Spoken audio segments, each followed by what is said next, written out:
ഒരു പൊറോട്ട എങ്ങനെ ഹാർഡാകാതിരിക്കും? നീ ഒന്ന് ആലോചിച്ച് നോക്കി. ലോകത്ത് ഇത്രയും കൂടുതൽ പീഡനങ്ങൾ അനുഭവിക്കുന്ന ഒരു പലഹാരം ലോകത്തിലുണ്ടോടാ?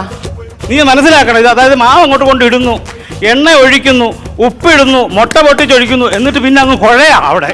അതിനെ വലിച്ച് കീറി പൊടുത്ത് വെച്ചുകൊണ്ട് അങ്ങോട്ട് കുഴച്ചൊരു ഡെസ്കിൻ്റെ മണ്ടയ്ക്ക് കൊണ്ടങ്ങ് സ്ഥാപിക്കുക. എന്നിട്ട് അതുകൊണ്ട് തീരുന്നില്ല. അതാണ്ട് ഇങ്ങനെ അങ്ങോട്ട് പിടിച്ചിട്ട് ഇവൻ അങ്ങോട്ട് മലത്തി അങ്ങോട്ട് ഇട്ടിട്ട് അവൻ്റെ തൊള്ളക്കിടങ്ങ് തോർത്ത് കണ്ടോ, നാറുന്ന തോർത്ത്, ഇതെടുത്ത് അതിൻ്റെ മണ്ടയ്ക്ക് അങ്ങ് മൂടുക. നാറ്റം സഹിക്കാൻ വയ്യാഞ്ഞിട്ട് അതൊരു അക്ഷരം പറയുന്നുണ്ടോ ഒരു മനുഷ്യന്? ഇല്ല. സമാധാനമായിട്ട് അവിടുത്തെ കിടക്കുന്നുണ്ട്. അതാണ്ട് ഓടി അങ്ങോട്ട് ഇങ്ങോട്ട് പിടിച്ചിട്ട് പോലീസുകാർ ഉരുട്ടുന്ന പോലെ അങ്ങ് ഉരുട്ടുക. ഉരുട്ടിയിട്ട് എണ്ണ ഒഴിച്ചിട്ട് ഇങ്ങനൊരു തടവ്. എന്നിട്ട് പെടലിക്ക് അങ്ങോട്ട് പിടിച്ച് നൂത്ത് അങ്ങോട്ട് നിർത്തിയിട്ട് അടിപ്പള്ളക്ക് ഒറ്റ ഇടിയാ. ഇങ്ങനെ അങ്ങോട്ട് കുത്തി കഴിയുമ്പോൾ ഇവിടുന്ന് ഇങ്ങനെ ബോൾ പോലെ വീർത്ത് വരും. പെടലിക്ക് അങ്ങോട്ട് പിടിച്ച് ചരിച്ച് അങ്ങോട്ട് ഡെസ്കിൻ്റെ മണ്ടയ്ക്ക് ഒറ്റ കയറി. തീർന്നില്ലടാ. ആ പാവത്തിനെ വീണ്ടും എടുത്ത് ഈ ഡെസ്കിൻ്റെ മണ്ടയ്ക്ക് വെച്ചിട്ട് അടിച്ചൊരു പരത്തി കഴിഞ്ഞിട്ടുണ്ടല്ലോ, കംസൻ അടിക്കുന്ന പോലെ വലിച്ചു കയറി നാണ്ട കിടക്കുന്നു. തീർന്നില്ല.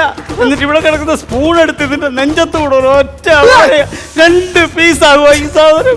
എന്നിട്ട് ഇതിൻ്റെ കാലെ പിടിച്ച് തൂക്കിയെടുത്ത് ആഴ്ച കറക്കിയിട്ട് വീണ്ടും വരെ നാണ്ട കിടക്കുന്നു.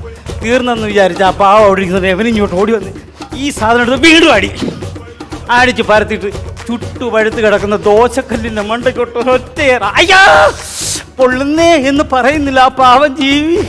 എന്നിട്ട് ചട്ടുകം എടുത്തിട്ട് ഇങ്ങനെ കുത്തിയിട്ട് തിരിച്ചങ്ങിടും. അതിൻ്റെ മോന്തയും പൊള്ളിക്കും. എന്നിട്ടെടുത്ത് പാത്രത്തിലോട്ട് ഇടുന്നതിന് മുമ്പ് ഇങ്ങനെ അടുക്കി പിടിച്ചെടുത്തിട്ട് ഇങ്ങനെ വെച്ചിട്ട് കർണപുടം തകർത്തക്ക രീതിയിൽ 4-5 അടി. എന്നിട്ട് നൂത്ത് തീർത്ത് രുചിക്കൊരൊറ്റ അടി. അതിൻ്റെ വളർച്ചയും നിലച്ച്. തീർന്നില്ലേ? എന്നിട്ട് നിന്റെ കൈ കൊണ്ട് തരുമ്പോൾ നീ എരിയുന്ന ഇറച്ചി എടുത്ത് ഇതിനെ മണ്ടയ്ക്ക് പിടിച്ചിട്ട് കാലെ പിടിച്ച് വലിച്ചൊരൊറ്റ കിറല. എടാ, ഇത്രയും പീഡനം സഹിക്കുന്ന ഈ പൊറോട്ടയ്ക്ക് ഹാർഡാകാൻ അവകാശമില്ലേടാ.